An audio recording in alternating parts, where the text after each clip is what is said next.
Good morning, अस्सलाम वालेकुम। Rising Pakistan में आपको कहेंगे खुश आमदीद। मेरे साथ हैं मोहम्मद शुएब, मेरे साथ है सबीन फारूक। राइजिंग पाकिस्तान में आपको कहते हैं खुश आमदीद। इस दुआ उम्मीद के साथ कि आज के दिन का आगाज बहुत अच्छा हो रहा होगा और इस हफ्ते का आगाज भी बहुत अच्छा होगा। लेकिन the question is how was the weekend. तो पहले ये सवाल रखते हैं सबीन के सामने। मेरे से तो ना ही पूछें। नहीं, मैं पूछूंगा। सोशल मीडिया पे जितने लोग हैं वो समझ गए होंगे, इसीलिए सवाल रखे हैं आपसे। अच्छा ओके सही है। नहीं, इट वाज गुड, अल्हम्दुलिल्लाह weekend was good. But somehow कुछ चीजों में बाजू का आपको इतना गुस्सा आ जाता है ना कि आपसे कंट्रोल नहीं हो पा रही होती वो चीजें। देन यू एक्सप्रेस, आप सोशल मीडिया पर उसको एक्सप्रेस करते हैं, लेकिन जब आपको वहां से ऐसा कोई रिएक्शन मिलता है तो देन आपको आपका दिल करता है आप उस पोस्ट को डिलीट कर दें, निकाल दें, इरेज कर दें कि मुझे पढ़ना ही नहीं है इस मामले में, मुझे कुछ कहना ही नहीं भाई। I just want to protect my mental peace, so I did that. हुआ क्या था? अच्छा देखें, एक ब्रांड है जी, वहाँ पर सेल लगी जी। वहाँ पर जो सेलें लगती हैं बड़ी मशहूर भी हो जाती है बाज़ औक़ात।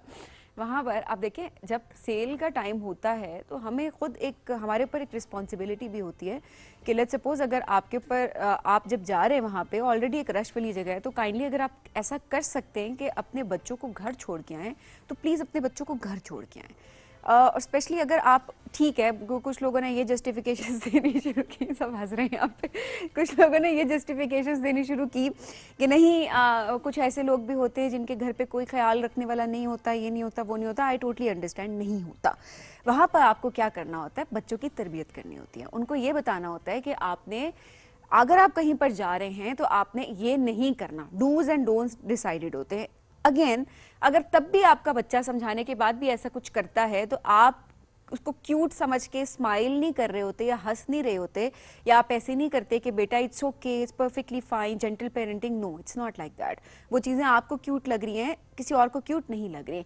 स्पेशली जब आप वहाँ पर वर्कर्स को देख रहे होते हैं, उनके ऊपर ऑलरेडी एक बर्डन होता है। वहीं पर आपके बच्चे आके जब वो कपड़े फेंकना शुरू कर देते हैं, वहाँ पर एक उधम मचाना शुरू कर देते हैं, एक तो बाकी कस्टमर्स भी उससे परेशान होते हैं, सेकेंडली वहाँ के वर्कर्स वो ओवर बर्डन होते हैं। तो इट्स वेरी इंपॉर्टेंट कि आप अपने बच्चों को बेसिक मैनर्स सिखाएं, प्लीज़ सिखाएं। और जब भी मैंने स्टोरी सोशल मीडिया पे डाली, वहाँ पर लिटरली लोगों ने वो लिटरली वहां पर बैश कर रहे थे, अब्यूज कर रहे थे बहुत सारे लोग, बिकॉज हमें एक्सप्रेस करने का या हमें इख्तिलाफ राय का हक किस तरीके से आपने उसको एक्सप्रेस करना है वो तो हमें कभी सिखाया ही नहीं गया ना। तो लिटरली मैंने उसको डिलीट कर दी, मैंने अपनी पोस्ट डिलीट कर दी and I was like no, I don't want to talk about it because I want to protect my mental peace and this was my top priority at that moment. और मैंने कहा नहीं, मुझे इसको delete करना, मैंने लिटरली इसको delete किया। अब पॉइंट इसमें यह आता है कि एक तो ये कि हमें ये पता ही नहीं है कि हमें किस तरीके से एक्सप्रेस करनी है चीज़ें, एक्सेप्ट करनी है उन चीज़ों को। और आई एम श्योर कि ये जितने पेरेंट्स ट्रिगर हुए हैं वहाँ पर, आई एम श्योर कि आप की पेरेंटिंग में कहीं ना कहीं कोई कमी जो कि सबकी रह जाती है वो आपको हिट की है। इट्स इम्पॉर्टेंट, अकाउंटेबिलिटी को एक्सेप्ट किया करें, उसको देखा करें और उसके बाद उसको ठीक किया करें। मुझे बहुत सारे लोगों ने शुभ ये बात भी की वहाँ पे, कहते हैं कि जी क्योंकि और कोई वहाँ पर कुछ और एंटरटेनमेंट का जरिया बच्चों के लिए होता नहीं है, तो हमारे मुल्क में तो सिर्फ यही है। ये एक नेगेटिविटी भी तो है ना कि बच्चे ये ना करें तो क्या करें। अच्छा, इसमें मैं सिर्फ ऐड करूंगा कि सभी पहली बात ये कि ये जो आपने बात की ना कि एक्सप्रेस करना, इट्स वेरी इंपॉर्टेंट कि आप एक्सप्रेस करें, जो आप फील करें, जो आपकी राय है आप जरूर एक्सप्रेस करें। और इसमें लोगों से भी मैं ये कहूँगा कि अगर किसी शख्स ने किसी भी मामले पे, it's not just this particular issue है, किसी भी और इशू पर भी जब आप एक्सप्रेस करते हैं, हो सकता है कि आपकी राय मुख्तलिफ हो, अपनी राय जरूर आप भी शेयर करें, बट किसी को बैश करना, दैट्स नॉट जस्टिफाइड।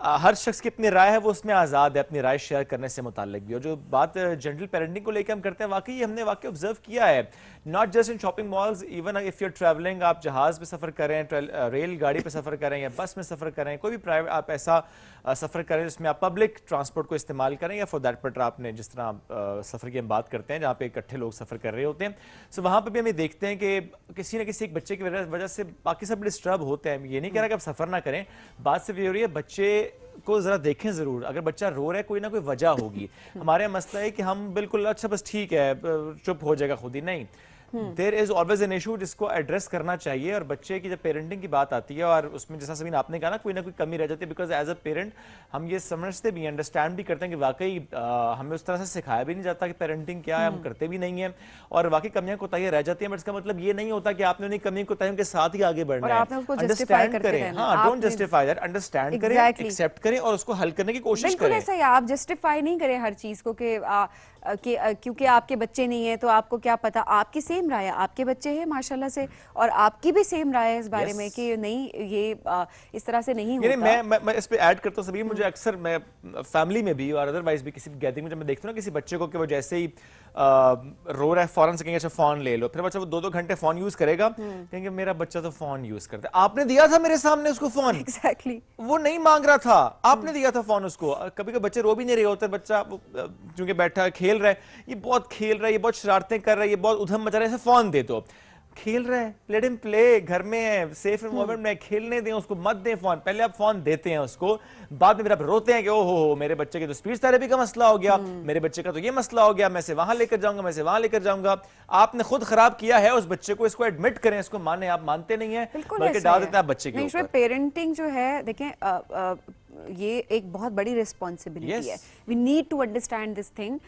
ऐसा नहीं होता कि आप जस्टिफिकेशंस देना शुरू करें कि मेंटली देखिए छोटा बच्चा है वो रो रहा है, ठीक है, वो समझ में बात आती है कि बाज़-औक़ात पेरेंट्स को भी नहीं पता कि क्यों रो रहा है, वो चले एक अलग मामला होता है। ऐसे बच्चे जिनको सब पता है, जो ज़्यादा ही पता है, कुछ एक्स्ट्रा ही पता है आजकल के बच्चों को, नहीं वाकई में उनको ये भी नहीं पता कि आपने किस तरीके से बड़ों की रिस्पेक्ट करनी है और पेरेंट्स उनको मना भी नहीं कर रहे हो। तो इनफैक्ट आप जब मना करना शुरू करते हैं तो वो माइंड करते हैं इस बात को कि हमारे बच्चों को क्यों टोक रहे हैं। अगर टोकेंगे तो हमारे बच्चे का कॉन्फिडेंस लो होगा क्योंकि हम जेंटल पेरेंटिंग पे बिलीव करते हैं।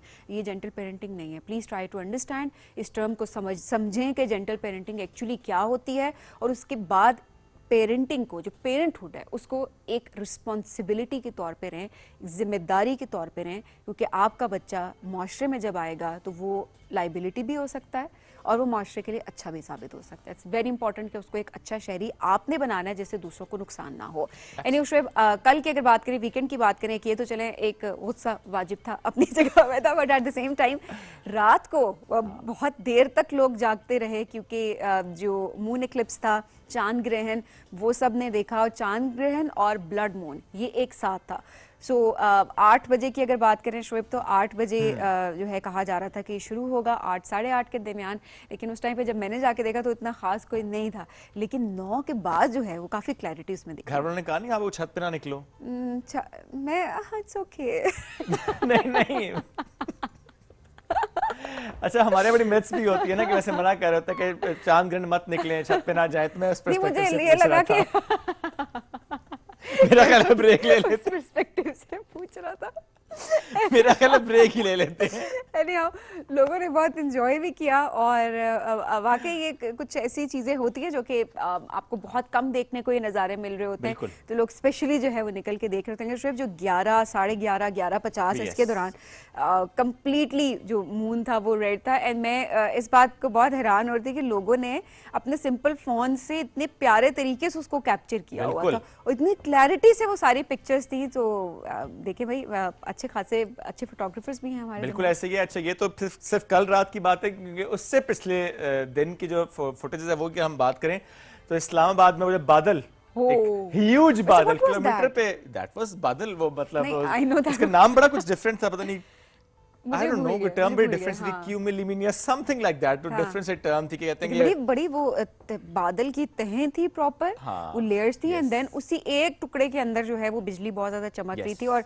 उस टाइम पे लोगों ने खुद ही जो है वो सोशल मीडिया पे ऐलानात करने शुरू कर दिए कि अर्बन फ्लडिंग हो सकती है, बादल फट सकता है। और ये बादल लग भी रहा था कि फट जाएगा। अच्छा शुएब, न्यूज में कहीं नहीं था ऐसा कुछ भी, मतलब ऐसी चीज मैंने नहीं सुनी कि खबरों में प्रॉपर बताई गई हो कि एनडीए ने अलर्ट भी जारी कर दिया था उसके बाद। अच्छा किया था, मुझे मे भी किया हो, मुझे उसका आइडिया नहीं है, बट वो ये बता रही हूँ कि लोगों ने जिस तरह से पैनिक क्रिएट करना शुरू कर दिया था, उसको थोड़ा सा संभलने की जरूरत थी। That's very true. लेकिन हाँ, उसके बाद ये कि बादल आया, उसने सबसे कहा कि मुझे कैप्चर करो, फिर मैं चल गया और फिर टुर गया। वैसे that was beautiful, that was okay, scary as well. एक ब्रेक की तरफ बढ़ते हैं, ब्रेक से वापस आएंगे, रहिए साथ। This is rising Pakistan.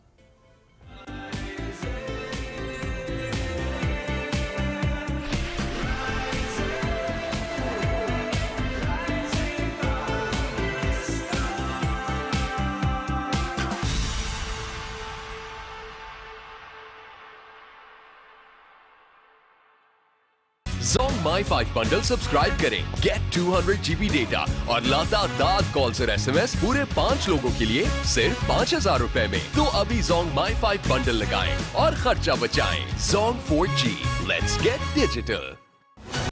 कहानी लिखने वाले ने किस खूबसूरती के साथ दूसरी मर्तबा हम दोनों भाइयों आमने सामने ला खड़ा किया। मेरे बेटे ने बड़े अरमानों से मुझे भेजा था यहाँ से, मैं उसे क्या जवाब दूंगा? जिस ख्वाहिश को आप लेके बैठे हो भाई साहब, मैं भी उसी ख्वाहिश को लेके बैठा हूँ। मुज़फ्फर के लिए वो मेरा रिश्ता मांगने आई है, मेरा अकल नहीं है उनको। उन्होंने इनकार किया है, लेकिन कोई ना कोई तो बुराई होगी। जैसे उनका बेटा किसी रियासत का शहजादा होगा जिससे शादी के लिए मैं यूं मान जाऊंगी। तुम्हारी बेटी को खुद पर एतमाद नहीं, गुरूर है, गुरूर। भूल जाओ हाशिम, भूल जाओ। अम्मी, मैं आपको बता रही हूँ, मैं उस जफर लफंगे से शादी नहीं करूंगी। कल तक लोग आपको रजा साहब कहते थे, लेकिन अब से लोग आपको रजा मरहूम कहेंगे।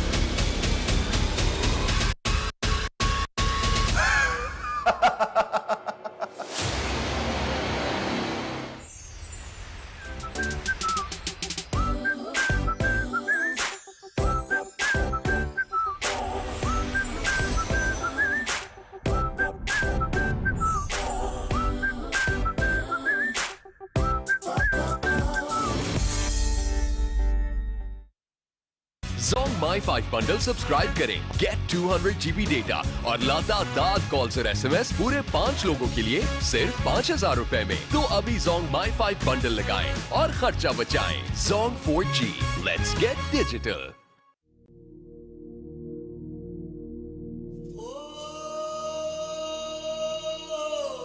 कोहे नमक का पहाड़ी सिलसिला एक तवील अर्ज़याती तश्कील है जो अमूदी चट्टानों, नोकीली चोटियों, लहराते हुए पहाड़ों और वीरान वादियों का मस्कन है।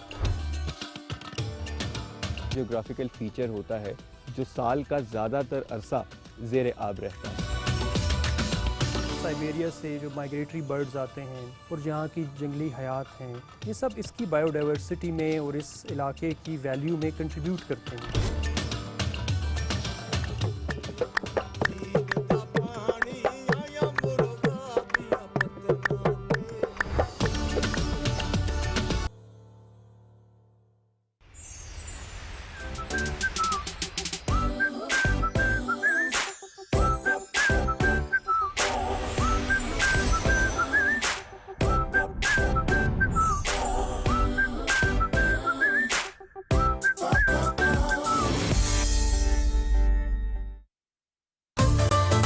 नरगिस बेगम। नरगिस के बाद बेगम लगाने का हक तुम 25 साल पहले ही खो चुके हो। मेरी वीडियो वायरल हुई है और उसके ऊपर 5 लाख व्यूज और 2,000 लाइक्स भी आ गए। बेटा इसमें तो फिर जोरदार लाइक मेरा देना अभी जल्द। पहले अच्छी तरह चेक कीजिएगा, फिर कार्रवाई कीजिएगा। अब लगेंगे ताले तुम्हारे रेस्टोरेंट पे। आंखें भी खुली, मुंह भी खुला, कहीं गुजर तो नहीं है? तू क्या कर रहा है इधर? सोच रहा हूँ। चल बाहर जाके सोच। मेरा दिमाग यहीं चल रहा है। यहाँ मेरा डंडा भी चलता है। एक दफा मुझे वो बंदा मिल गया ना, उसकी गिच्ची मरोड़ दूंगा मैं। हस्ती अपनी बात किसी है, ये नुमाइश शराब किसी है। मेरा प्यार टुकराया था ना, अब मेरा इंतकाम देख। वो मेरा कारोबार है, तुम मेरा प्यार हो। कारोबार और प्यार को अलग अलग रखना चाहिए। गन किसको दिखाते हैं? ऐसी की तैसी प्यार का तड़का।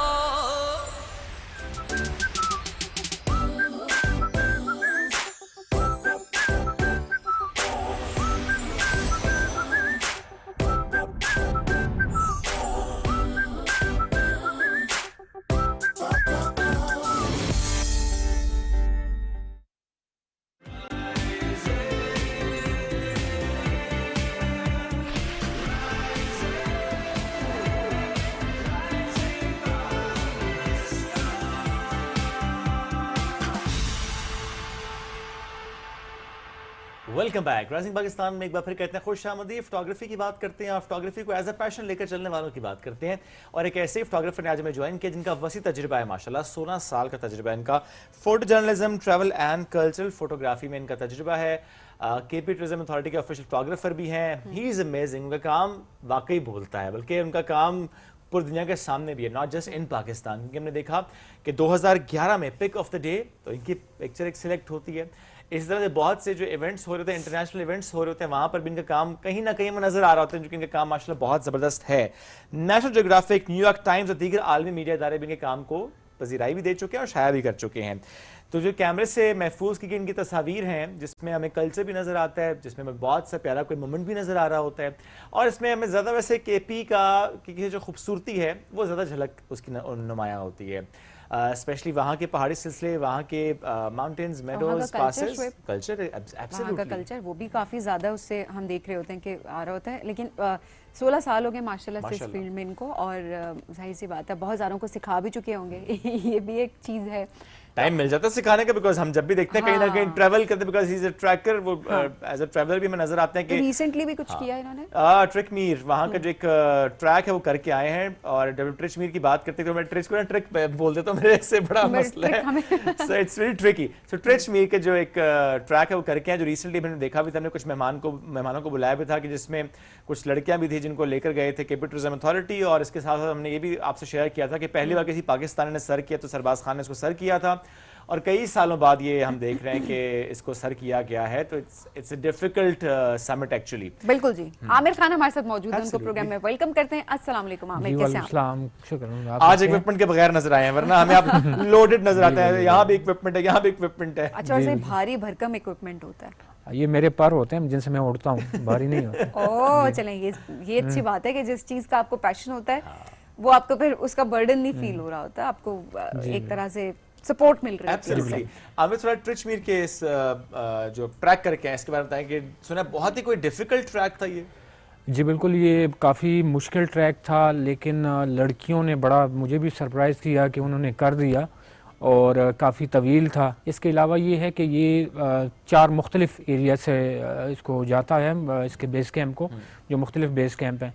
तो मैंने अल्हम्दुलिल्लाह 4 बेस कैंप के ट्रैक कर लिए, और वो सब लोग काफ़ी हैरान थे कि भाई आपने किस तरह कर लिया, जिन्होंने किया उनका यार ये तो एक मतलब ही बड़ा काफ़ी हो जाता है। नहीं चले, आपने कर लिया तो एक सही बात है। मुझे ये बताएं कि आप हैरान क्यों थे कि लड़कियों ने कर लिया? हाँ, वो इसलिए कि हम ज़्यादातर यही समझते हैं, जिस तरह आप अक्सर हम देखते हैं शॉपिंग वगैरह, यही चीज़ें ज़्यादा किसी शॉपिंग मॉल तक ही जाना होता है, हमारे ख्याल में ये होता है, लेकिन जब वो इस तरह का काम करती हैं तो वाकई हमें सरप्राइज करती हैं। क्योंकि खुद केटू बेस कैंप कर चुके हैं, इसलिए वो जब भी उनके सामने कोई ऐसी बात होता है वो कहती हैं कि लड़कियों के बारे में मेरे सामने क्यों, we have so many examples, Naila Kiani हमारे सामने है, इसके अलावा हमारे पास बहुत सारी एग्जांपल्स हमारे सामने, हमारी लड़कियां हर फील्ड में आगे जा रही हैं, तो we need to stop this. I think मुझे इस चीज़ को कहने की बहुत ज़रूरत है, क्योंकि हम हमेशा जब देख रहे होते हैं कि कहीं भी बात इस तरह की कहीं शुरू होती है जहाँ पर फिजिकल एक्टिविटी इन्वॉल्व होती है, या कोई ऐसी चीज़ जिसको हमने जेंडर स्पेसिफाई किया होता है किसी फील्ड को, हम यही बात करो, तक हमें बहुत हैरानी है कि लड़कियों ने कर लिया। I mean why? हमें हैरानी है कि किसी ने भी कर लिया, बिकॉज वो एक ट्रैक मुश्किल था। हमारी बच्चियां बहुत आगे जा रही हैं। लेकिन इसमें एक बात और भी है कि देखें, हम सबको नॉर्मलाइज करें, नॉट जस्ट यू, इवन हमें भी। आप ये देखिए, जब कोई लड़कियां करके आती हैं, हम सब भी उन्हें बहुत, वो लड़कियां करके आई हैं, हमने शो में बुलाया, हम भी थोड़ा सा उसमें करते हैं ना कि अच्छा वो चूंकि लड़कियां करके आई हैं, सो ओवरऑल ये एक परसेप्शन जरूर है, लेकिन we all need to normalise this कि भाई लड़का है, लड़कियां करके डिफिकल्ट है, तो वो ये नहीं देखते जेंडर क्या है उसके आगे। That's very true. ट्रैक ने ये थोड़ी कहा था लड़की हो तो नहीं तुम नहीं आ सकती, मुझे नहीं मेरे ऊपर ट्रैक नहीं करना तुमने। ठीक है, बिल्कुल। वैसे उस ग्रुप में आता सभी किसी एक शायद बताया था कि कोई साड़ी में लेके गई थी शायद, एक था। आप देखिए, ये तो आप नहीं कर सकते। बिल्कुल ये। So what was the most difficult part of this? In 4 tracks में से? इन 4 ट्रैक में से जो तिरछ वाली साइड का ट्रैक है, उसमें डिफ़िकल्टी यही थी कि काफ़ी बड़े पत्थर होते हैं रास्ते में, और वहाँ पे कोई प्रॉपर ट्रैक नहीं है, वो हर मरतबा वो चेंज होता रहता है। अच्छा। मसलन हम गए जब थे तो और रास्ता था, वापसी पे आ रही तो रास्ता टोटली डिफरेंट हो चुका, मुख्तलिफ हो चुका था।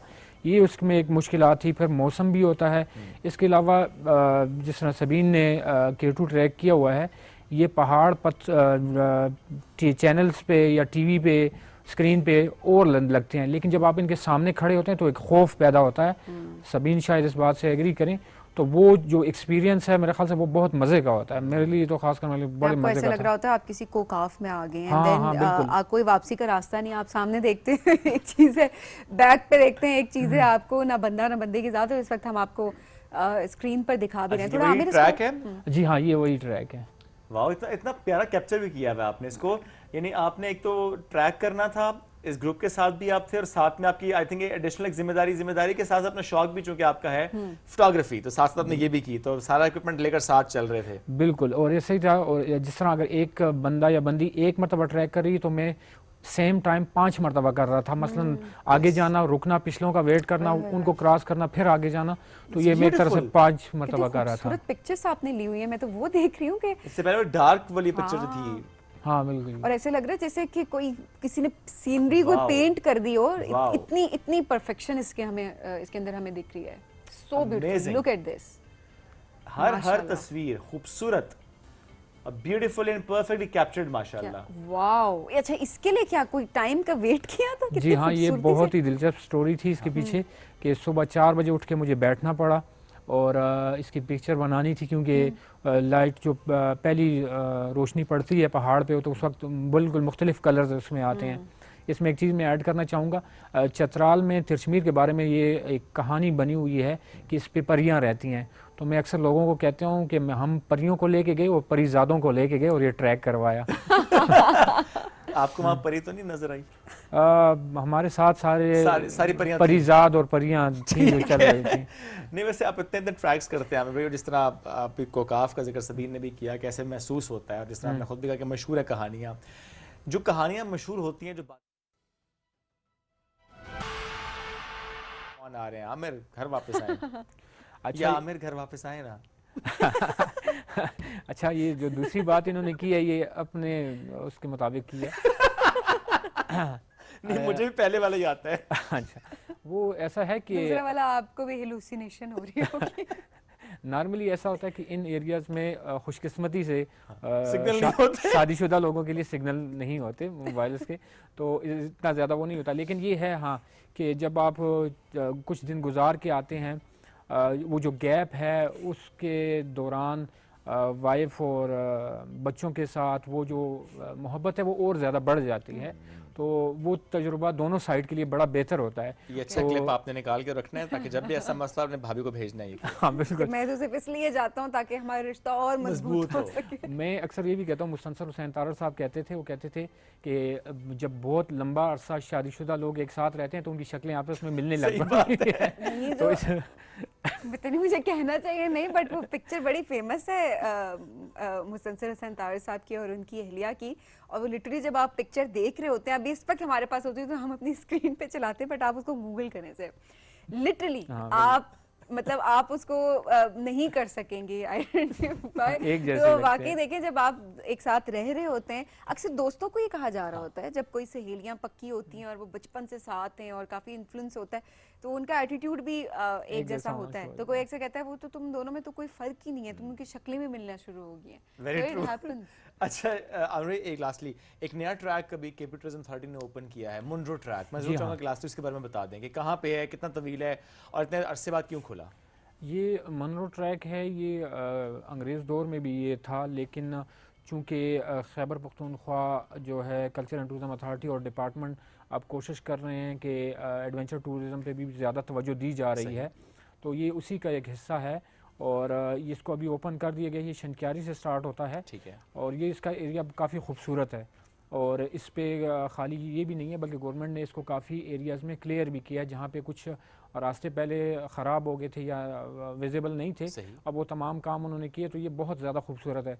और ये जो एडवेंचर टूरिज़म है ये क्योंकि जीबी में तो ऑलरेडी ये चीज़ें हो रही थी, खैबर पख्तूनख्वा में इसकी बहुत ज़्यादा ज़रूरत महसूस की जा रही थी और अल्हम्दुलिल्लाह गवर्नमेंट जो है केपी गवर्नमेंट अभी इस पर काम कर रही है। जिस तरह ये तिरछमीर भी उसी का हिस्सा थी और ये मुनरो ट्रैक भी उसी का ही हिस्सा है और इंशाल्लाह जैसे मजीद ट्रैक्स भी सामने आने वाले हैं बहुत जल्द, और मजीद ट्रैक्स भी आ रहे हैं, कुछ नए स्पॉट्स भी यानी सामने आएंगे। जी जी बिल्कुल ऐसा ही है, नए जगह पॉट्स भी लगते नजर आ रहे हैं। हाँ बिल्कुल ऐसा ही है इंशाल्लाह। कोई नया स्पॉट जहाँ आप रिकमेंड करेंगे कि चूँकि वहाँ पे पॉड्स आ गए हैं या आने वाले वहाँ जाएं फॉर एग्जांपल? देखिए, मैं तो एक चीज़ आपको बता दूं कि मैं लोग तो कहते हैं कि जहाँ पे भी ऐसे एरियाज हों उनके लिए रोड प्रॉपर होने चाहिए, लेकिन मैं कहता हूँ कि ना हो, वो मुतासर करते हैं, वो जो नेचर है डिस्टर्ब होती है। तो पॉड्स जो हैं हमारे ये जो हैं बिल्कुल नेचर फ्रेंडली होते हैं, तो इसके लिए मुख्तलिफ़ जगहों का सजेस्ट किया गया है जिसमें मानसेरा वाली साइड भी है और इसके अलावा स्वात में भी मुख्तलिफ स्पॉट हैं, बस उसकी वो उस पर काम हो रहा है, तो इंशाल्लाह बहुत जल्द आप लोगों को वो भी देखने को मिलेगा। ज़बरदस्त। At the same time it's very important कि आप ट्रैक करने अगर कहीं जा भी रहे हैं, टूरिज्म की गर्ज से आप जा रहे हैं, इट्स इंपॉर्टेंट कि आप ख्याल भी रखें। रिस्पॉन्सिबल टूरिज्म जो हम हमेशा बात कर रहे होते हैं, इट्स इंपॉर्टेंट कि हम उसको मद्देनजर रखें थ्रू आउट, सो दैट अपने मुल्क को, अपनी इन जगहों को, नए स्पॉट्स जो कि हम कहते हैं कि हिडन ट्रैक्स थे एंड ऑल दैट, वो किसी वजह से भी हिडन होते ही हैं क्योंकि हमें उसको प्रोटेक्ट करना भी नहीं आ रहा होता। तो ये बड़ी ज़रूरी है कि हम इन चीज़ों का साथ साथ ख्याल भी रखें। आपने तस्वीर निकाल ली है इसके साथ साथ? मैं आपको दिखा रही थी, मेरे सामने आई तो मैंने कहा मैं आपको क्यों ना दिखाऊं, ये देखें। नाइस, ठीक है, thank you very much. Serious, मैं सही कह रही हूँ। और ये देखिए, मैं पिक्चर दिखा रही थी कि वो जो शक्लें मिलने वाली बात है तो वो वाकई मिलना शुरू हो जाती है। देखिए, अगर हम जूम कर सकते हैं तो हम इसको जरूर दिखाएं। तो मैंने कहा मैं साथ साथ जरा पिक्चर निकालूं, मैं दिखाऊंगी वाकई ये देखें। ये होता है, ये एक्चुअली होता है, तो ये हो जाता है। हाँ, जी Aamir, thank you once again. Break की तरफ बढ़ने, ब्रेक से वापस आएंगे, रहिए साथ, ये राइजिंग पाकिस्तान।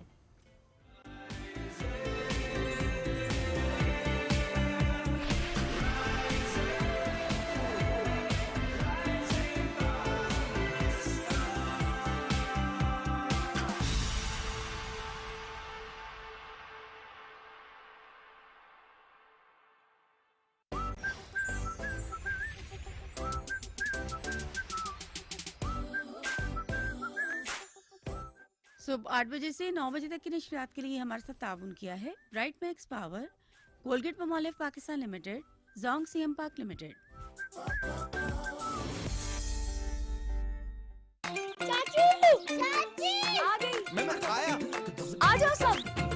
खींचो खींचो। कर दिया दिल पे जादू, तुझे देख के दिल पे तीर चले रहे न दिल पे काबू। बहुओं के हाथों में दम है। पूरे खानदान के कपड़े मैले हो गए हैं, ये सरदर्दी क्या कम है? बहुत कम है मेरे बोनस ट्राई स्टार के सामने। बनाए झाग ज्यादा, निकाले दाग ज्यादा, कपड़े धोए सबसे ज्यादा। वही रस्साकशी एक बार और होगी। सोच लो, इस बार बहुओं के साथ उनकी सास भी होगी। वाह, क्या बात है बोनस की।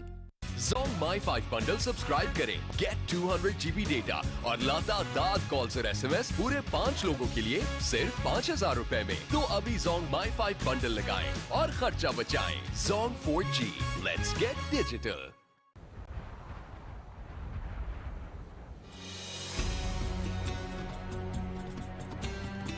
ऑक्सीजन के बगैर सिमट करना, मैं कहता हूँ कि वही सिमट है, और ऑक्सीजन जो है वो बड़ा इजी चीज़ है।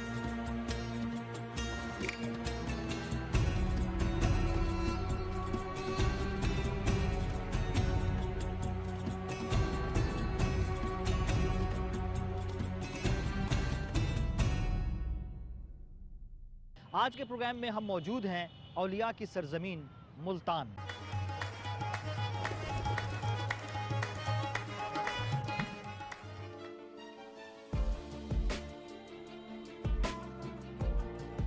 फन के कदरदान घटने लगे तो वो फन भी मादूम होता चला जाता है, जैसे डेरा इस्माइल खान में मौजूद 500 साल पुराना लेकर वर्क।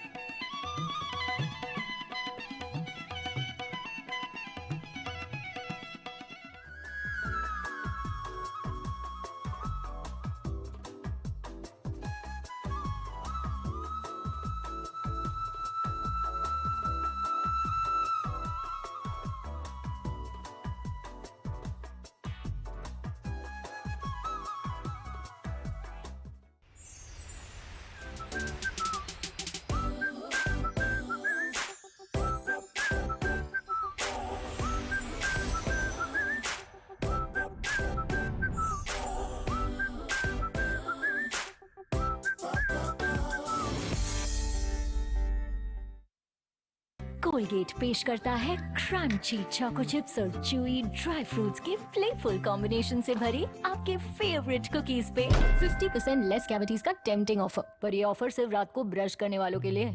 कैविटीज के चांसेस 50% तक कम करो, सोने से पहले ब्रश करो। कोलगेट की जानिब से आवाम के मफाद में जारी किया गया है। Zong My5 bundle सब्सक्राइब करें, get 200 GB डेटा और लातादार कॉल्स और SMS पूरे 5 लोगों के लिए सिर्फ 5,000 रुपए में। तो अभी Zong My5 बंडल लगाएं और खर्चा बचाएं। Zong 4G, let's get digital।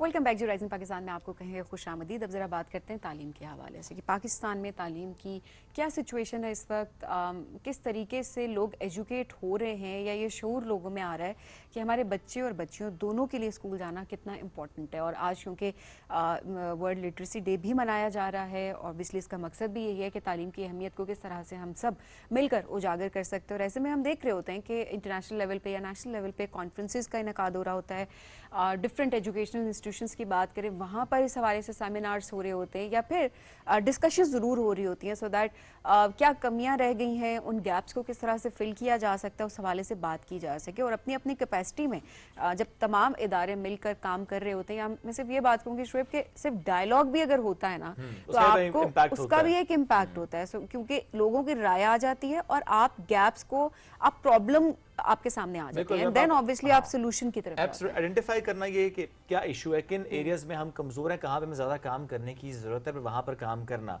बुनियादी बात यह है कि हर शख्स के लिए इल्म के दरवाजे को खोलना ये सबसे इम्पॉर्टेंट बात है कि अहमियत के साथ साथ उसके लिए एक्सेस होना कि वो वाकई इल्म हासिल कर सके। ऐसे में जिस तरह से भी आपने कहा ना स्कूल, मैं कहूँगा ज़रा इसमें हर इदारे का बड़ा इंपॉर्टेंट रोल है, स्कूल से लेकर यूनिवर्सिटी तक। तो आज हम बुनियादी तौर पर बात करेंगे यूनिवर्सिटीज़ की। जब बात करते हैं ना हम हायर एजुकेशन की, जब बात करते हैं यूनिवर्सिटी की कि उसकी क्या इंपॉर्टेंस है तालीम के हुसूल के लिए, तो ऐसे में अल्लामा इकबाल ओपन यूनिवर्सिटी उसके किरदार की बात भी कर लेते हैं।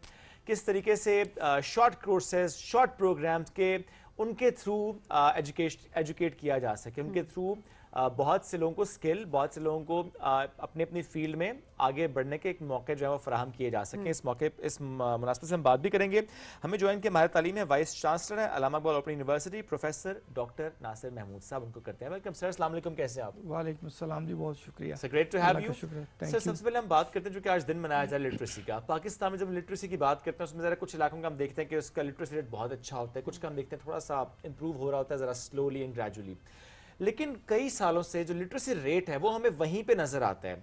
रीजन क्या है कि वहीं पे नजर आ रहा है literacy rate from so many years? बड़ी अच्छी ऑब्जर्वेशन है जी आपकी ये वाली। अब देखिए 62 से 58% के दरमियान रहा है। जब हमने बहुत भी कोई बड़ा नंबर जिसको हम कह लें अपने हिसाब से, तो वो 62% था जी, और आजकल कोई 58-60 के इर्द गिर्द हम रिपोर्ट कर रहे हैं। इसकी बहुत सारी वजूहत हैं। एक तो बहरहाल लिटरेसी का जो इंफ्रास्ट्रक्चर है ना हमारा, वो बहुत छोटा है as compared to the requirement. अच्छा, उसके नतीजे में ये होता है कि आप जितने लोगों को एक साल में लिटरेट कर रहे होते हैं उतने से ज़्यादा उसमें ऐड हो रहे होते हैं। मिसाल तो मैं बहुत दफ़ा ये बात कह चुका हूँ जी कि पाकिस्तान का पॉपुलेशन ग्रोथ रेट आप देखिए कोई 2.75 के अराउंड है, और लिटरेसी अब तो कुछ सालों से बिल्कुल सेम नंबर पे खड़ी है, लेकिन जब हम ठीक भी अपनी तरफ से चल रहे थे तो 1% ग्रोथ हर साल होता था। तो अगर 1% ग्रोथ आप करें भी और उधर से 2.75 आपकी पॉपुलेशन बढ़ती जाए तो आप नेगेटिव में चल रहे हैं, ठीक है। सो हर साल हम उसी जगह ऑलमोस्ट खड़े रहते हैं जहाँ से हम चले होते हैं और उतना ही डाउनवर्ड मूव कर रहे होते हैं। सो वो इन परसेंटेज बहुत ज़्यादा नीचे जाता हुआ नज़र नहीं आता। The reason is the large population of the country. So आप जानते हैं कि 25 मिलियन प्लस बच्चे जो हैं हमारे वो स्कूल से बाहर हैं।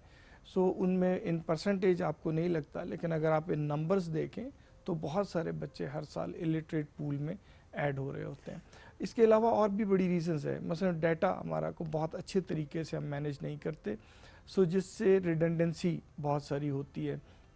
बहुत सारे प्रोग्राम इन आइसोलेशन चल रहे होते हैं लिटरेसी के, लोग उनमें पढ़ते हैं, आउट हो जाते हैं, लेकिन आपके डेटाबेस में उस तरह का अपडेट नहीं होता, और फिर वही इंडिविजुअल दोबारा किसी और प्रोग्राम में, क्योंकि हमने लिटरेसी प्रोग्राम्स को जनरली इंसेंटिवाइज किया हुआ है तो लोगों के लिए अच्छा है कि वो एक प्रोग्राम करते हैं, क्योंकि रिकॉर्ड कहीं नहीं है तो कोई और दूसरा इनिशिएटिव आता है तो दोबारा उसमें एनरोल हो जाते हैं। सो सेम नंबर बार बार सेम इंडिविजुअल रिपीट होता है।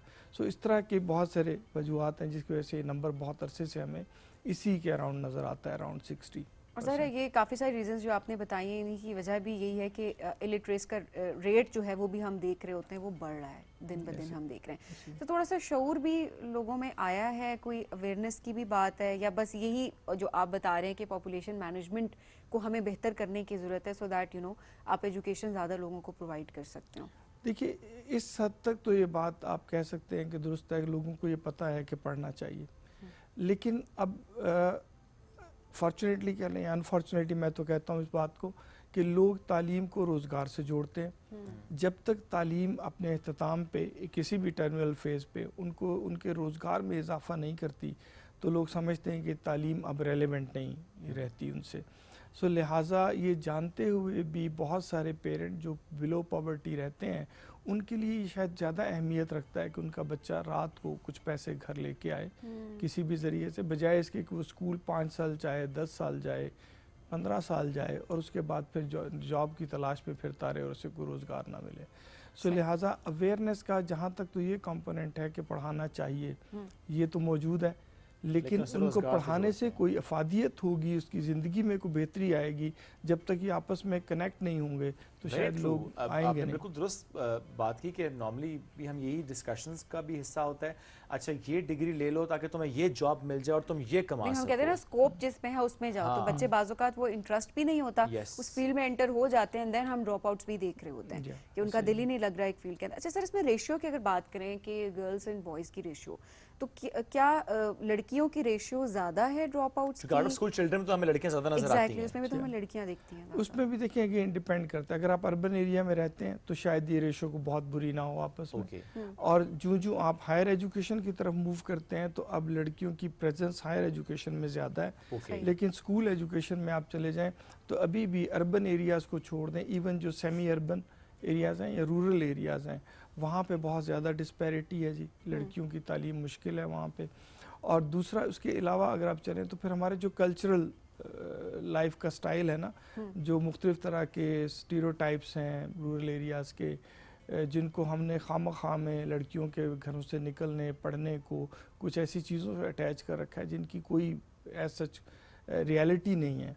सो उन जगहों पे रूरल एरियाज़ में इंटीरियर सिंध चले जाएं, KPK में चले जाएं, आपके पास बहुत सारी जगह जहाँ इंटेंशनली वो लड़कियों को नहीं पढ़ाना चाहते।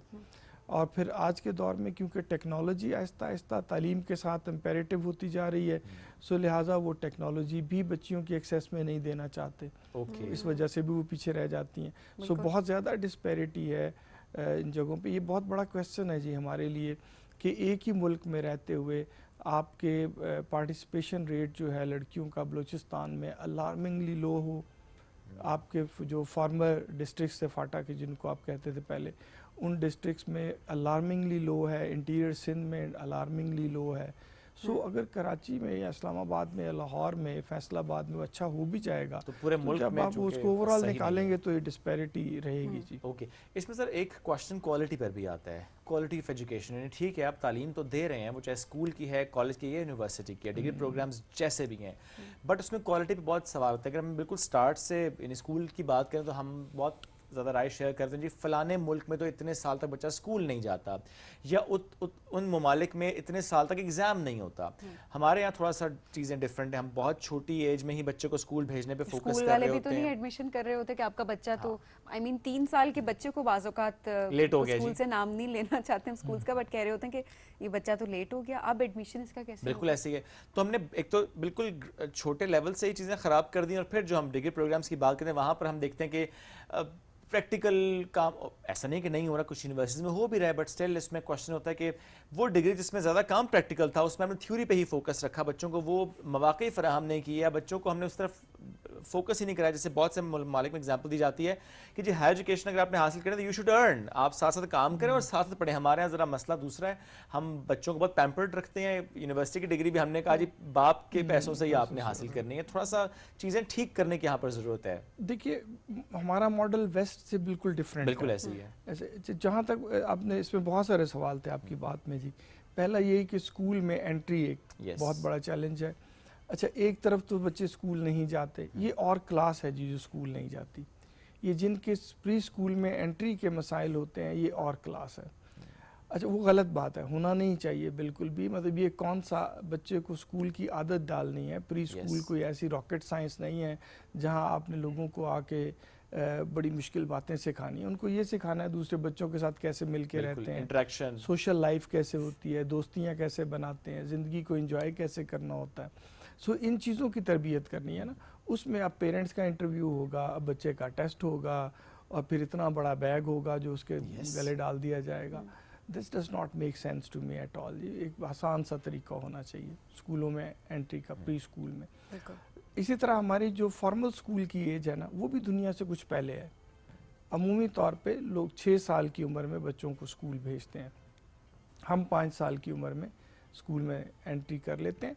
इसके अपने इम्पैक्ट्स हैं, आपके कॉग्निशन पे इसके इम्पैक्ट हैं, आपके जो मॉरल्स में, वैल्यूज़ में, इन चीज़ों की ग्रोथ में, डेवलपमेंट में फ़र्क पड़ता है इन बातों से जी। लेकिन चले, हमने 5 साल में कर लिया। इसके अगला शौक जो हमें पड़ता है, फिर हम समझते हैं कि क्वालिटी ऑफ एजुकेशन जो है वो कॉम्प्लेक्सिटी के साथ जुड़ी हुई है। आप जितनी तालीम मुश्किल करते जाएंगे, कॉम्प्लेक्स करते जाएंगे, शायद उतनी क्वालिटी अच्छी हो जाती है। कॉम्प्लेक्सिटी का क्वालिटी से अव्वल तो कोई ताल्लुक नहीं, अगर होगा भी तो इनवर्स है। आप जितना सिंपल रखेंगे उतनी क्वालिटी अच्छे तरीके से मेंटेन की जा सकती है। चीज़ों को सादा रखें।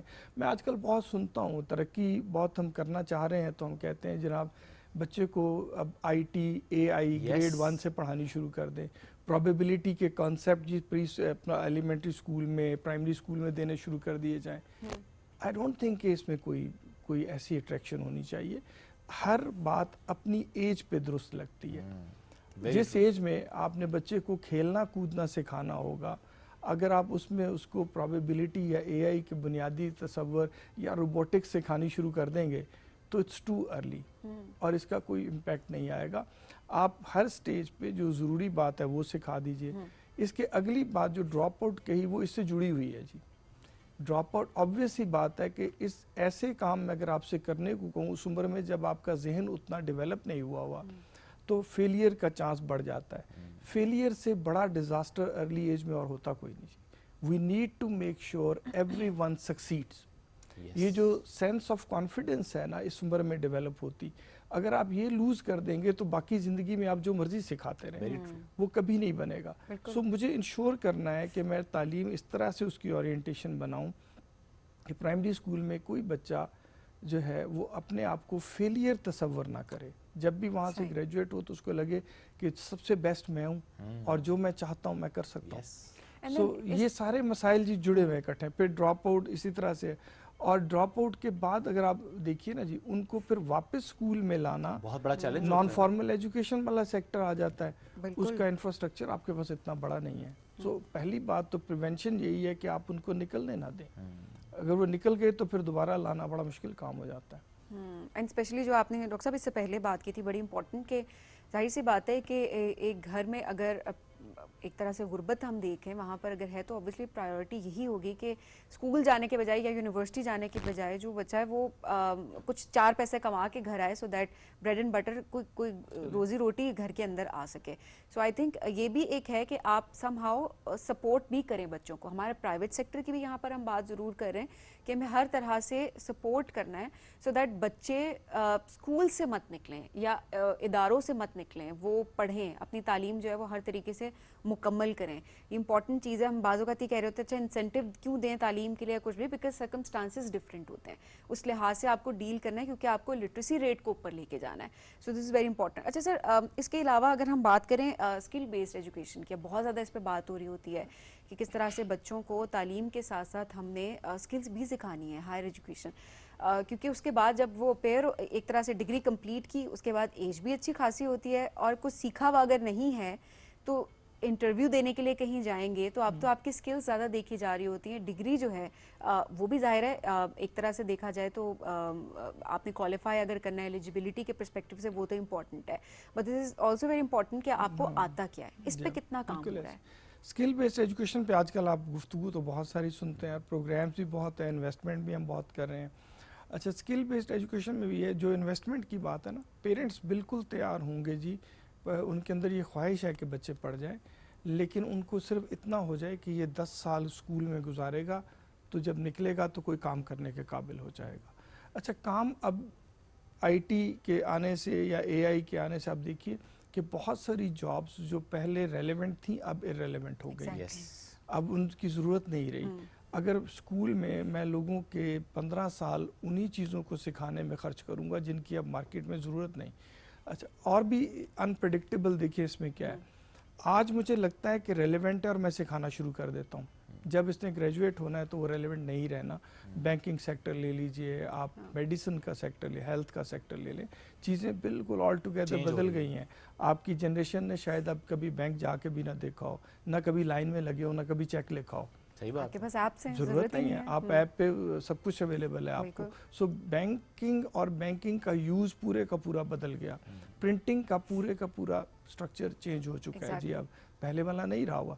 सो मैं आज जो स्किल सिखाऊं, मुझे ये अंदाज़ा हो सके, मैं प्रेडिक्ट कर सकूं कि जब इसने मार्केट में जाना है तो ये स्किल कितनी चाहिए होगी। सो स्किल ज़रूर सिखाइए, लेकिन आज जो हम स्किल सिखा रहे हैं इनकी बहुत लिमिटेड यूटिलाइजेशन आज के दिन में भी है, मुल्क के अंदर भी और मुल्क से बाहर भी। स्किल बेस्ड हमारे जितने भी प्रोग्राम्स गवर्नमेंट इनिशिएटिव ले रही है जी, उसका एक प्राइमरी हिस्सा इस एजम्पशन पे है कि ये सीख लेंगे, इधर ये फ्रीलांसिंग करेंगे या ये मुल्क से बाहर चले जाएंगे।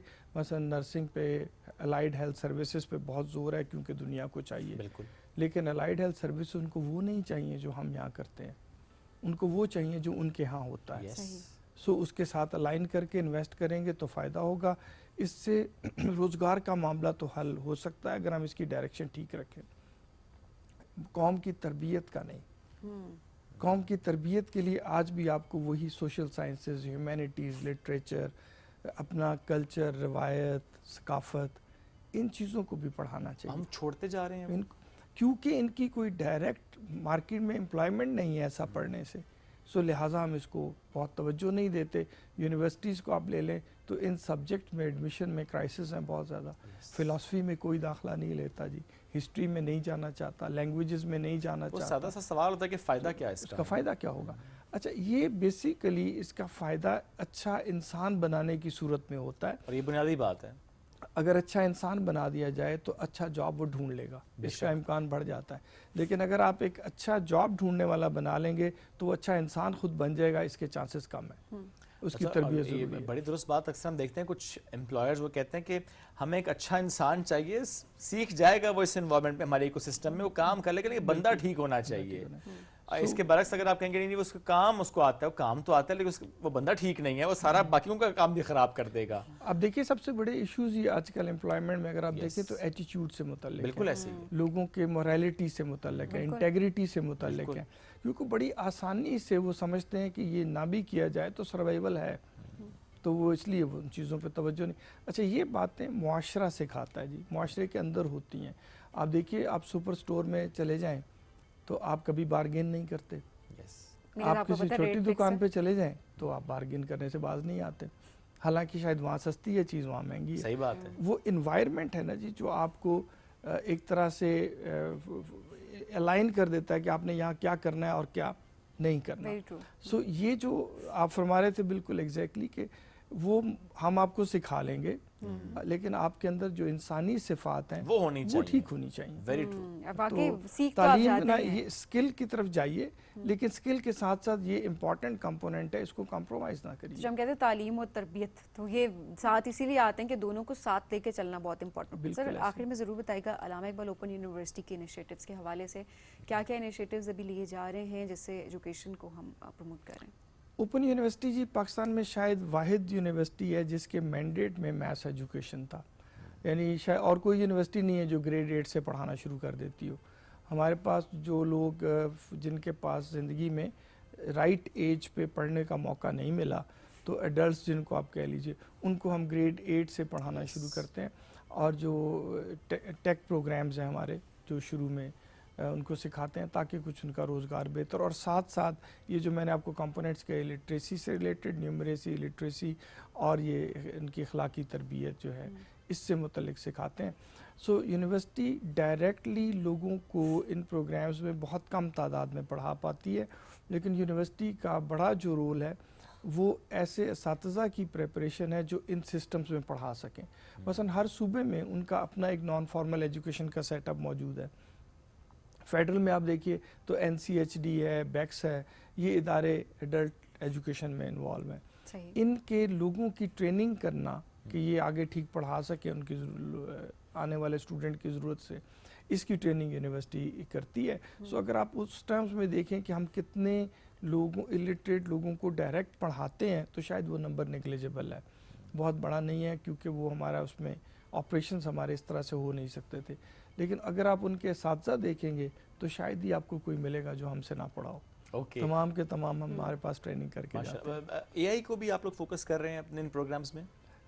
नहीं, टीचर एजुकेशन में बहुत डायरेक्ट नहीं है। AI के टूल्स का यूजेज अब वो हम सिखाएं या ना, लोग खुद ही आजकल उसको बहुत सीखते हैं, करते हैं। लेकिन AI की जो बाकायदा वाली ट्रेनिंग्स हैं एज ए स्पेशलाइजेशन, वो कंप्यूटर साइंस डिपार्टमेंट यूनिवर्सिटी का है, वो करते हैं। बिल्कुल ठीक है सर, बहुत शुक्रिया, साथ मौजूद थे। तालीम की अहमियत उस पर भी बात हो रही थी और कितना ज़रूरी है कि हम अपने लिटरेसी रेट को इम्प्रूव करें। उसके लिए बहुत ज़रूरी है कि हम पॉपुलेशन मैनेजमेंट पर भी काम करें। इसमें ज़रा सिर्फ एक इदारा नहीं, हम सबको एक होलिस्टिक अप्रोच के साथ आगे बढ़ना होगा। हमें बढ़ना है अभी एक ब्रेक की तरफ, ब्रेक से वापस आएंगे, रहिए साथ। ये है राइजिंग पाकिस्तान।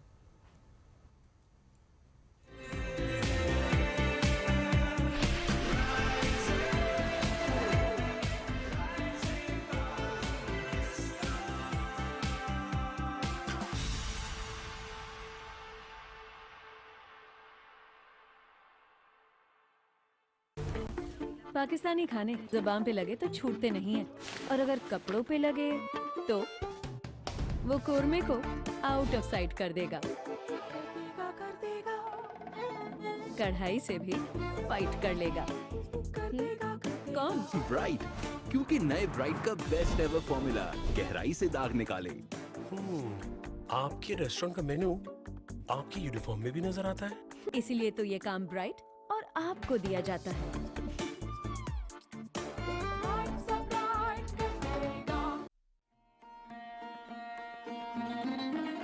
रात गए, पुरानी किताब के बोसीदा कागज की मखसूस खुशबू यादों के दरीचों से झांकती आपकी और हमारी मोहब्बत की दास्तानें। साज की लय में लिपटे महकते गीत। रातें भीगी हों, उदास हों या जवान हों, कॉफी की महक हो या चाय की प्याली से उठता ख्यालात का धुआं, बात कुछ भी हो, हम आपको यहीं मिलेंगे इस तिलिस्मे होशरुबा में रात के।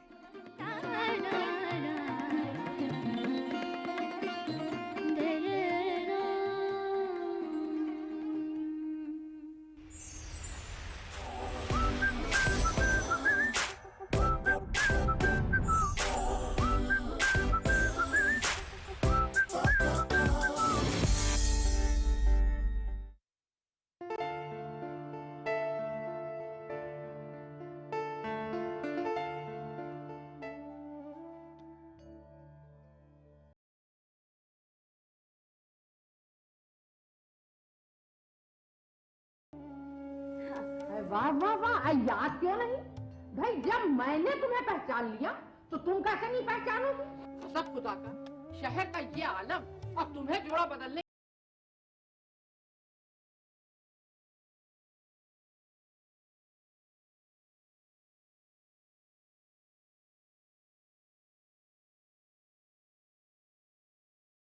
दो घड़ी आराम कर लो।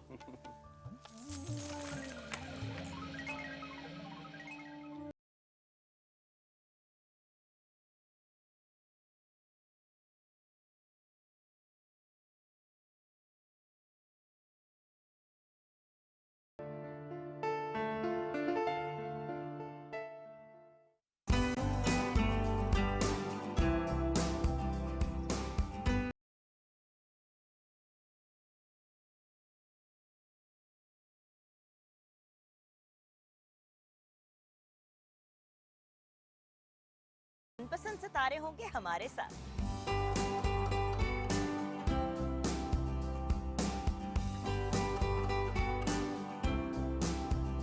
ढेरों खुशियों के साथ करेंगे हल्ला गुल्ला, मस्ती और मजाक। मेरी होगी आपसे एक बार फिर मुलाकात आपके मेरे पीटीवी होम पर।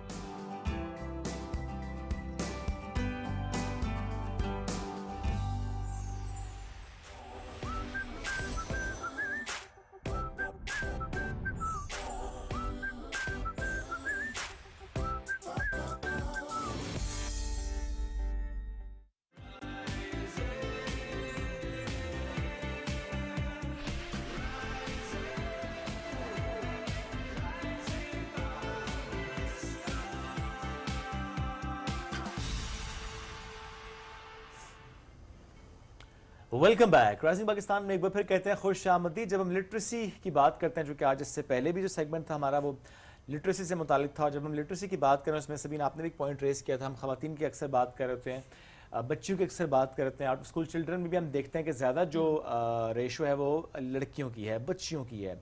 ऐसे में जब डॉक्टर नासिर महमूद साहब से बात हुई जो कि वाइस चांसलर इस्लामाबाद और बाला ओपन यूनिवर्सिटी के, उन्होंने भी कहा कि लेकिन हायर एजुकेशन में थोड़ा सा डिफरेंट इस तरह से है कि ख़वातीन नज़र आती हैं, बट स्टिल बहुत से इलाके ऐसे जहाँ पर हमें नज़र नहीं आ रहा होता, ख़वातीन आगे नहीं बढ़ रही होती, नज़र नहीं आ रही होती हमें हायर एजुकेशन में।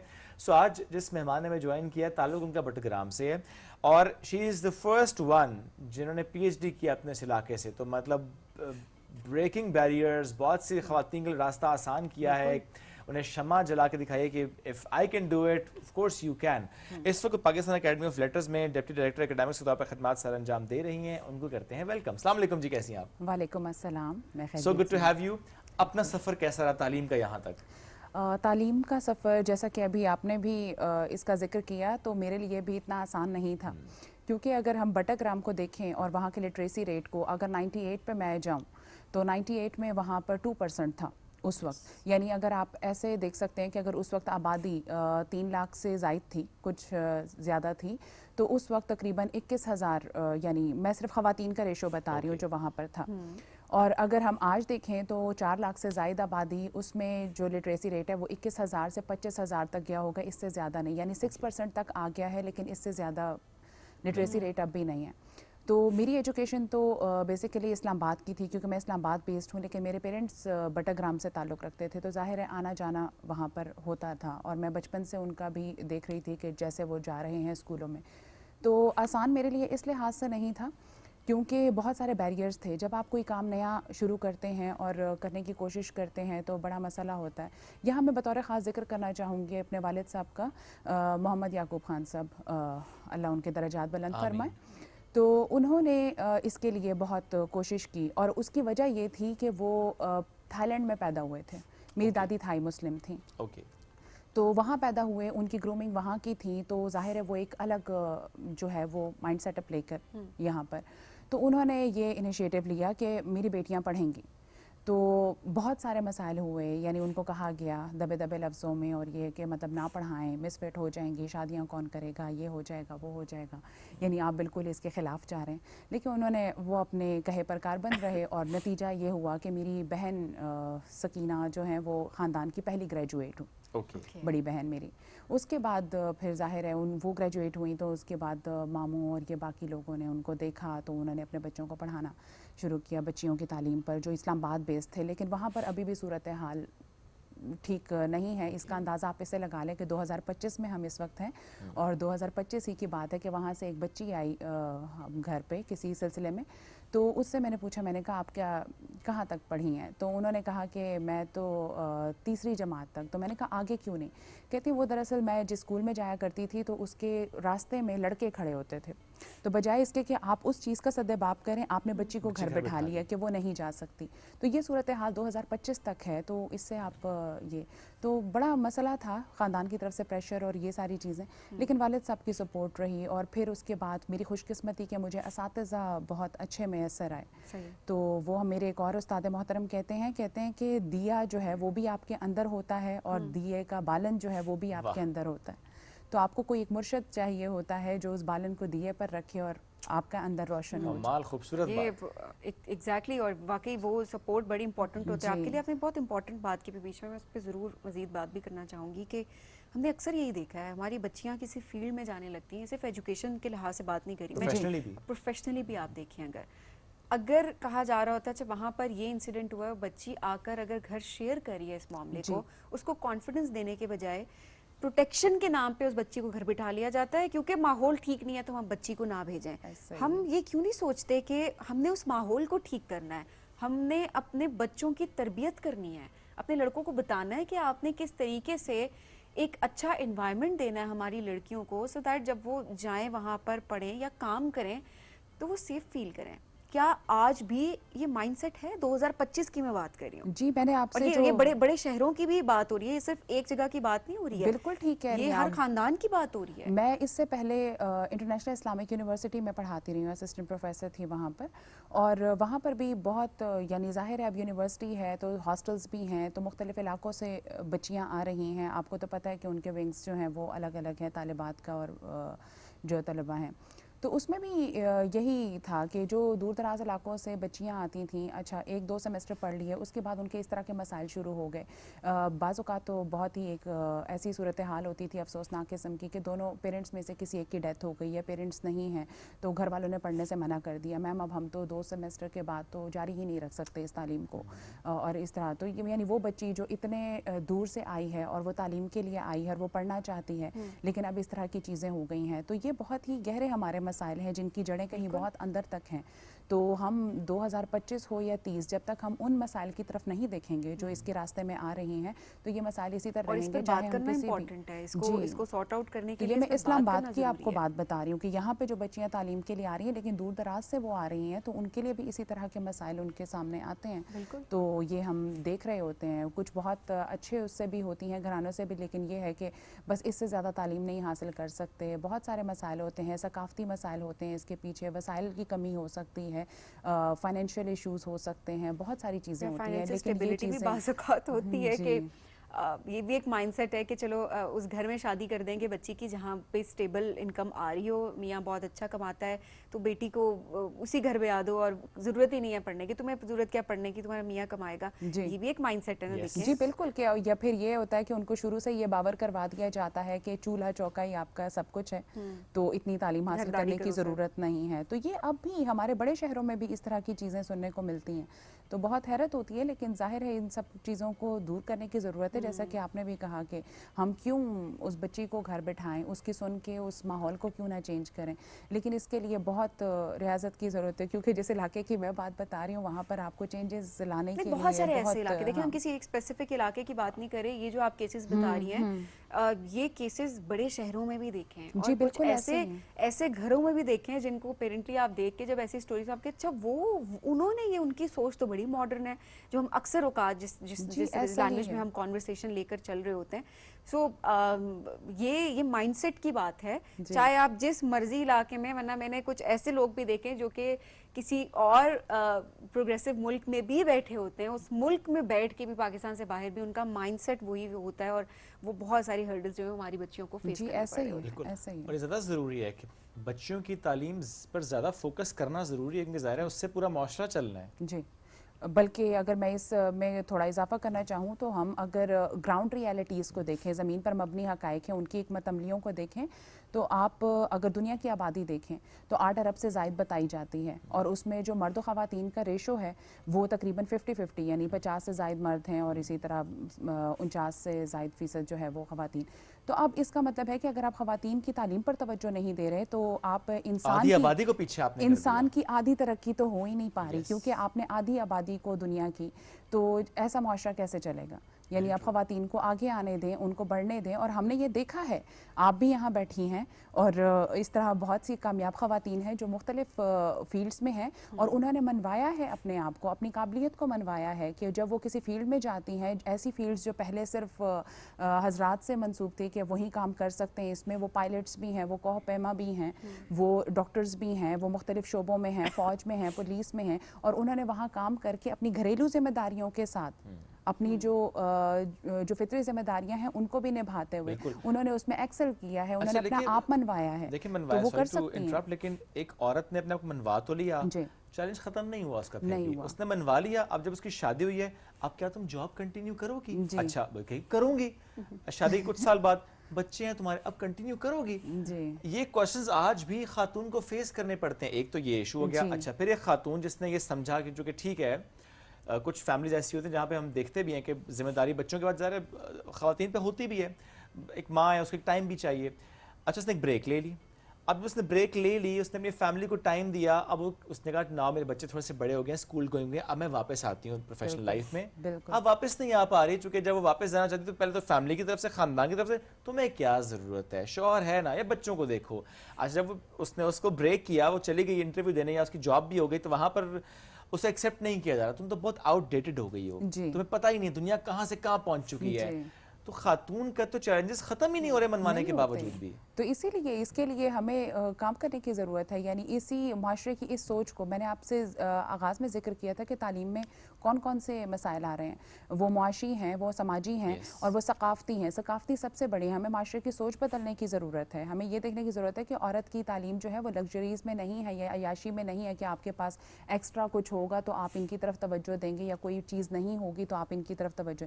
ये वक्त की एक अहम ज़रूरत है। आप आधी आबादी को उससे महरूम कर रहे हैं। एक औरत पढ़ लिख कर और काम करके मुख्तलिफ शोबों में अपने आप मनवा कर वो ज़्यादा बेहतर तरीके से काम कर सकती है। बहैसियत माँ, बेटी, बहन वगैरह इन रिश्तों में तो वो अच्छा काम कर ही सकती है, माशरे का एक बेहतरीन फ़र्द बन सकती है और अपने ख़ानदान को माशरे के बेहतरीन अफराद बना सकती है। इसीलिए माशरा जो है वो फिर अमन की तरफ और खुशहाली की तरफ जाएगा। लेकिन अगर आप आधी आबादी को इसी तरह नज़रअंदाज कर देंगे तो तरक्की आप कर नहीं सकते। सकाफत एक बैरियर बनता जा रहा है कि आप स्पेशली पाकिस्तान के कॉन्टेक्स्ट में। हाँ, कुछ पसमानदा इलाकों की मैं बात करना चाहूँगी। ज़ाहिर है चूँकि जैसे बैकग्राउंड की बात हुई तो वहाँ पे मैंने उसको बहुत करीब से देखा है, और अभी चीज़ें कुछ सूरत हाल तब्दील हुई है। जैसे मैंने 2 से 6% की बात की, तो सूरत हाल ज़ाहिर है यकीनन तब्दील हुई। मुझे बड़ी खुशी हुई कि पिछले दिनों मैं एक गाँव गई, वहाँ पर एक ख़ानदान था, उसमें तमाम लड़कियाँ जो हैं वो महकमा सेहत के किसी न किसी चीज़ से वाबस्ता थी, और वो कह रही थी कि हमारे यहाँ इसका कॉन्सेप्ट ही नहीं है कि हम ग्रेजुएशन से कम तालीम हासिल करें। तो वो एक गांव था, वो भी बटाग्राम का ही एक गांव था, और वहाँ पर जाकर यानी हालात तब्दील हो रहे हैं, लेकिन हर एक उसी बटग्राम के उस गांव के साथ वाले गांव में आप देखें तो सूरत हाल आपको बिल्कुल मुख्तलिफ मिलती है। तो ये जो है माइंड सेट, यानी एजुकेट करने की ज़रूरत है, और एजुकेट करने के लिए पहले ये है कि सिर्फ ख़वातीन की एजुकेशन एकदम से नहीं हो सकती। जो उसके साथ के लोग हैं जो उन बैरियर्स की वजह बन रहे हैं, उनको भी एजुकेट करने की ज़रूरत है, उनको भी समझाने की ज़रूरत है कि इनको जब हम एजुकेट करेंगे तो इससे क्या क्या फ़ायदे हो सकते हैं। अब अगर जैसे आपने बात की कि उनको घर में कहा जाता है कि चलें आप घर संभाल लें, या पहले आप आप जॉब ना करें, ठीक है, आपने वहाँ पर भी उनको बैठा, लेकिन अगर वो एक पढ़ी लिखी खातून है तो वो आपका घर बेहतर तरीके से संभाल सकती है, वो आपका बजट अच्छे तरीके से चला सकती है, वो आपके बच्चों की अच्छी तरबियत कर सकती है, आपके घर का निज़ाम बेहतर बना सकती है, उसको पूरा क्वालिटी ऑफ लाइफ इंप्रूव करेगी जी।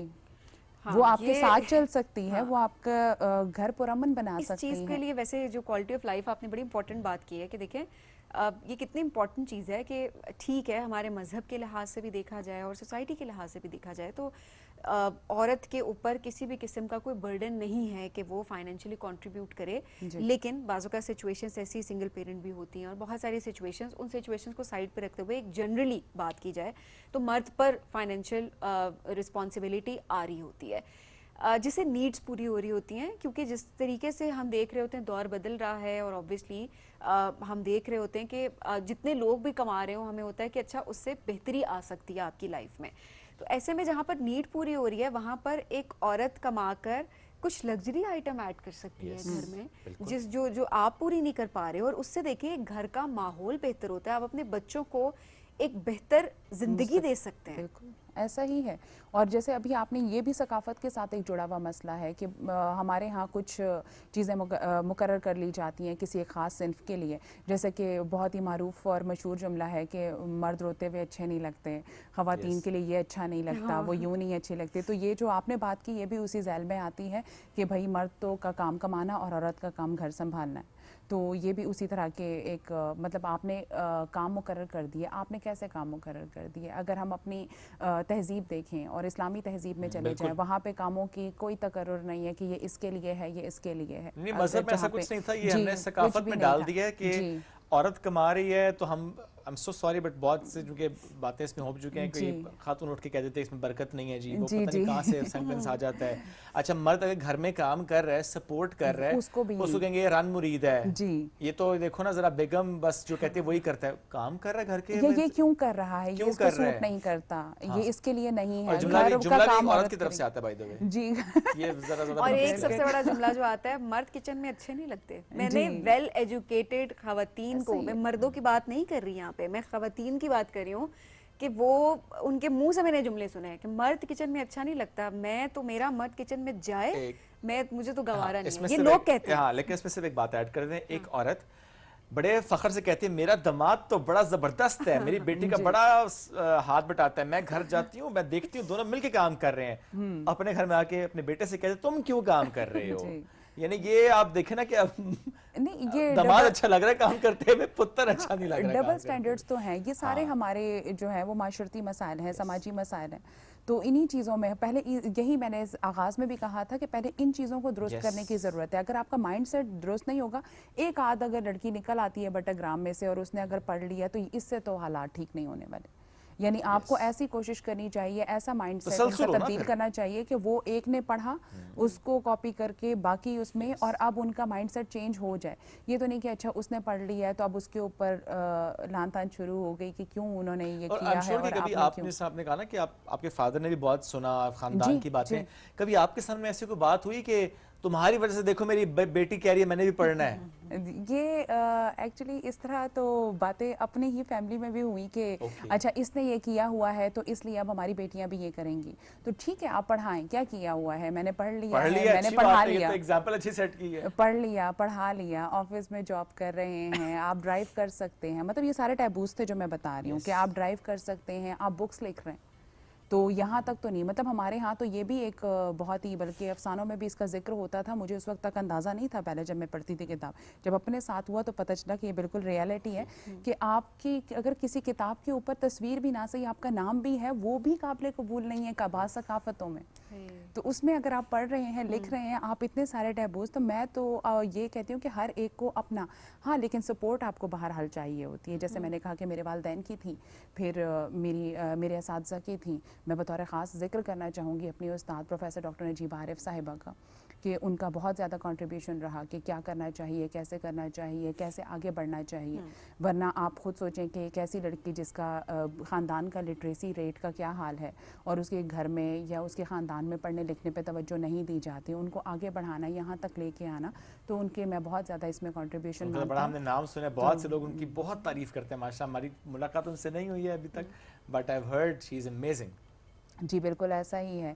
तो ये लोग होते हैं, जैसे मैंने आप आगाज़ में भी जिक्र किया था कि जो आपके अंदर, आपका अंदर रोशन कर देते हैं, जो आपकी सलाहियतों को पहचानते हैं। मुझे तो नहीं पता था कि क्या सलाहियतें हैं या मैं कहाँ जा सकती हूँ, तो इस तरह के लोगों की ज़रूरत है जो आपके साथ हो। तो बहुत ये एक आप कह सकते हैं कि नादिर या अनोखी किस्म की सूरत हाल है, हर एक के साथ इस तरह नहीं हो सकता, लेकिन हम वो लोग तो बन सकते हैं ना कि जो किसी को आगे बढ़ा सकें। या जो आपका ये प्रोग्राम है जो वहाँ देखा जा रहा है, खुशकिस्मती से जो हमारे इलाके हैं वहाँ पर देखा जाता है PTV, और वहाँ पे ज़ाहिर है जैसे कि कुछ होता है ब्रॉडकास्टिंग के मसाइल हैं या वहाँ, तो ये चैनल्स तो ज़ाहिर है पूरे पाकिस्तान में देखे जाते हैं, तो इसके तवस्सुत से हम उन्हें पैगाम दे सकते हैं। और हमारे पैगाम से अगर किसी एक शख्स की भी ज़हनी और नफ्सियाती हालत में कोई, अगर वो ये सोचता है कि ठीक है ये आ सकती हैं तो इसकी जगह मेरी बेटी भी हो सकती है, ये आप बैठी हैं आपकी जगह उनकी बेटी भी कल होस्ट कर सकती हैं, तो मेरा ख्याल है कि इससे भी काफ़ी फ़र्क पड़ेगा कि आपने अपना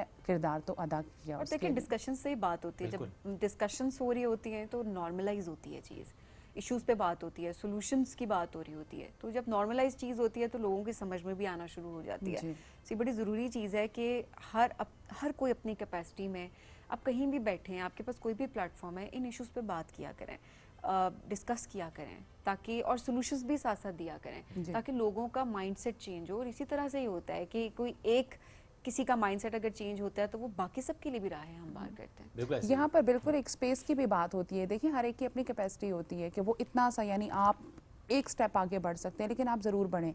यानी किसी से ये नहीं तवक्को की जानी चाहिए कि एकदम से कोई इनकलाब आएगा और ये सारी सूरत हाल चेंज, लेकिन हर एक को अपना किरदार अदा करना चाहिए और आप अपनी कैपेसिटी में आगे बढ़ते रहें तो मेरा ख्याल है कि सूरत हाल किसी हद तक हम तब्दील कर सकते हैं।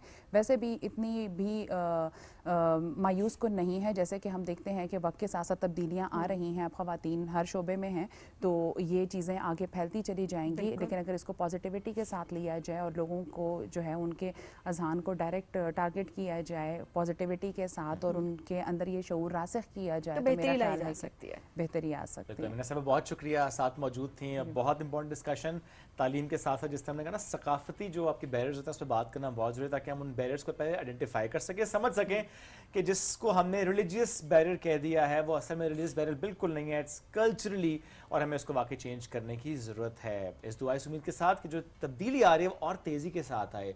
स्पेसिफिकली हम अपनी बच्चियों से मुतालिक बात करते हैं कि उनके लिए तालीम ज़्यादा इसलिए भी ज़रूरी है, ज़्यादा मसाइल हमें उस डोमेन में नज़र भी आ रहे होते हैं। आपसे लेंगे इजाज़त, अपना फीडबैक आज के शो से मुतालिक ज़रूर दीजिएगा। दोबारा मुलाकात कल करेंगे। अल्लाह हाफ़िज़।